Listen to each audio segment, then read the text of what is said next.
Halo teman-teman, kenalin nama aku Syifa Pritami dan aku berasal dari SMA Negeri Sumatera Selatan.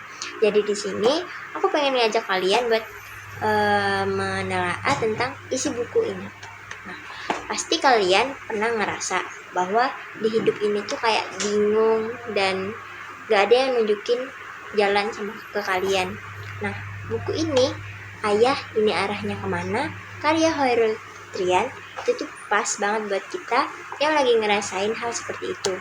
Nah, buku ini terbit pada tahun 2024, tebelnya 164 halaman, dan gokilnya langsung jadi bestseller cuma dalam waktu seminggu. Jadi, kita bisa membayangkan kan seberapa relate isinya buat banyak orang. Nah, ceritanya itu simple, hanya tentang seorang anak yang kehilangan sosok ayahnya. Dia sering nanya, "Ayah, ini arahnya kemana ya?" Kayak lagi nyari petunjuk. Tapi nggak ada yang menjawab. Nah, tema buku ini tuh fatherless, rindu sama pencarian arah. Bedanya, di beberapa halaman ada aktivitas buat kita nulis perasaan kita. Tuh halaman ini. Jadi di buku ini cuma bukan baca doang, tapi kayak curhat juga. Nah, ada beberapa kalimat yang benar-benar nyantol di kepala aku, yaitu tuh kayak, "Ayah, hari ini aku kesepian dan gak tahu lagi harus lari kemana." Atau, "Ayah, ternyata bener ya, setelah dewasa kita harus punya banyak uang dan kerja keras banget." Rasanya tuh kayak ini tuh benar-benar hidup kita gitu. Menurut aku, buku ini tuh memiliki kelebihan, yaitu dalam buku ini banyak bahasanya yang puitis, tapi bahasa puitis ini tuh bisa kita ngerti.